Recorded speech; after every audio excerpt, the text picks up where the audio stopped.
Salut tout le monde, comme vous l'avez promis, comme chose promis. Donc l'enfant terrible qui est là, musulman. Ne soyez pas timide, mettez les pouces bleus, maximum, commentez, likez, commentez, abonnez-vous. Et franchement, ce sera un très bon débat. Pourquoi? Parce qu'il y a deux personnes qui connaissent vraiment la science. Cette personne qui est là, lui aussi, il connaît un peu la science. Cette personne-là, malgré qu'il soit musulman, il a lu la Bible. Là maintenant, il n'y aura pas de « oh, il n'a pas lu la Bible » ou quoi que ce soit. Lui aussi, il a lu le Coran. 2 fois de suite et 2 fois aussi. Donc, ce sera un très bon match. Bonjour, messieurs. Ouais, salut. Ça va? Tranquille, ouais. Et toi? Bonjour, je suis content d'être là pour parler de Jésus-Christ surtout. Voilà, et lui, il est venu pour parler du prophète Mohammed.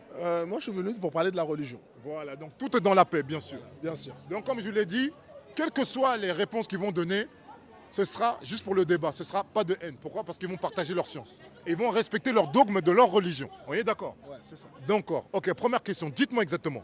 Est-ce qu'un musulman et un chrétien peuvent vivre ensemble? Une interrogation. Moi je dis, alors au travail, ils n'ont pas le choix. Au travail. Oui. À la maison par contre, non, pas du tout.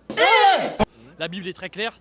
Il est dit dans 1 Jean chapitre, non excusez-moi, dans 2 Jean, versets 9 et 10, il est dit que il ne faut pas inviter à la maison une personne qui n'accepte pas la doctrine de Christ. La pensée du jour. Quelqu'un qui va plus loin que la doctrine de Christ, quelqu'un qui ne demeure pas dans la doctrine de Christ, il ne faut pas l'inviter à la maison. Donc la Bible est très claire. Moi je n'invite pas de musulmans à la maison, c'est clair, c'est net. Maintenant, au travail, on n'a pas le choix. Mais maintenant, au travail, comment ça se passe au travail? On doit s'aimer les uns les autres. La Bible dit aime ton prochain, donc forcément, mais de toutes les manières, les musulmans, je les aime et on est appelé à aimer tout le monde, ça c'est sûr. Mais par contre, concernant le privé, l'ordre du privé, moi j'ai pas d'amis musulmans. Je mange pas régulièrement avec des amis musulmans ou des musulmans parce que non, mes amis ils sont en Jésus-Christ. Mes amis, c'est des vrais amis pour moi, c'est des chrétiens. Voilà. Ok. Et toi, monsieur? Alors nous, en tout cas, on a une position radicalement opposée. Oui. Nous, on est appelés, c'est-à-dire à vivre en bonne entente avec les chrétiens. On est, c'est-à-dire la largesse même, c'est-à-dire le fait que nous reconnaissons, c'est-à-dire le livre qu'ils ont. Nous reconnaissons les prophètes qu'il y a dans leur livre. Et Allah nous interpelle même au sujet, c'est-à-dire des chrétiens ou des chrétiens et des juifs en particulier, Oui. c'est-à-dire à avoir un langage décent quand on parle avec eux, Oui. et à les appeler, c'est-à-dire à cette religion commune que nous avons, c'est-à-dire l'islam, qui est la religion professée par tous les prophètes, Oui. à les appeler à cette religion. D'accord. Voilà, le Coran dit bien effectivement aux gens du livre, venez à une parole commune entre vous et nous de n'adorer qu'un seul Dieu. D'accord. Voilà. Donc si après avoir fait cet appel, ils le refusent, alors au moins ils sont témoins que nous adorons un seul Dieu comme Jésus le faisait, comme Moïse le faisait, comme tous les prophètes le faisaient. Donc la cohabitation, elle est possible entre nous dans tous les domaines. D'accord. Ça- Mariage, tout. Dans tous les domaines.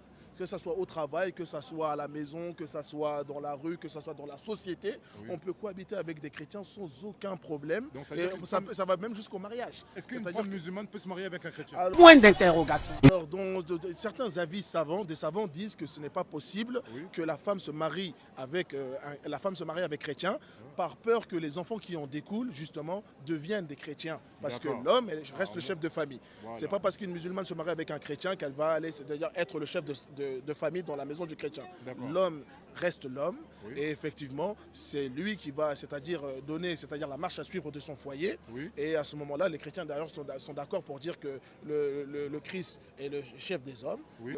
l'homme est le chef de la femme. Oui. Et voilà, la formule, je ne la connais pas exactement tout ça. D'accord. Mais voilà, il y a un truc comme ça qui va dans le sens comme quoi il y a une hiérarchisation des choses. D'accord. Donc chacun a son poste. Et le chef, dans une famille, le chef de famille, en tout cas dans les religions monothéistes, Oui. reste le chef.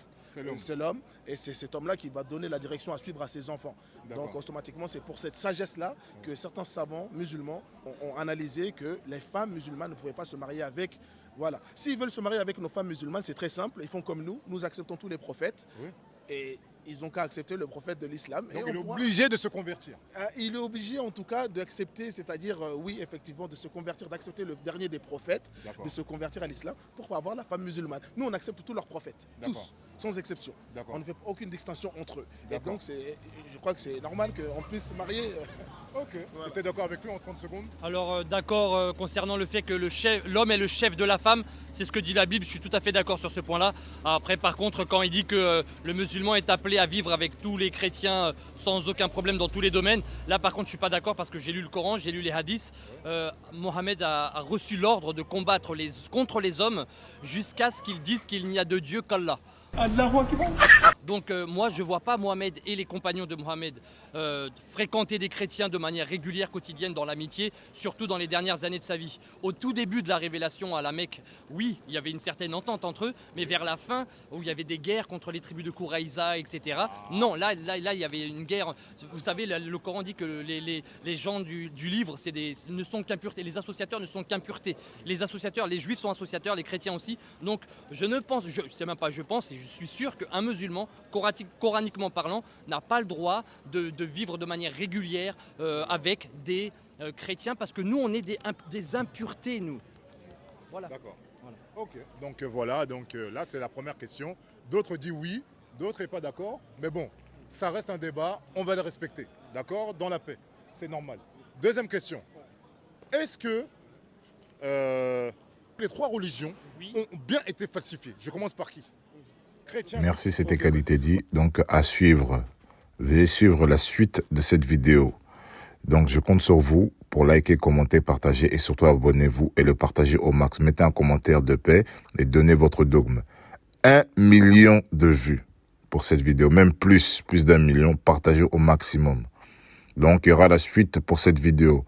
La suite sera mise en ligne si cette première partie a atteint déjà les 1 million d'abonnés, 1 million de vues et aussi partage et tout le reste. 1 million.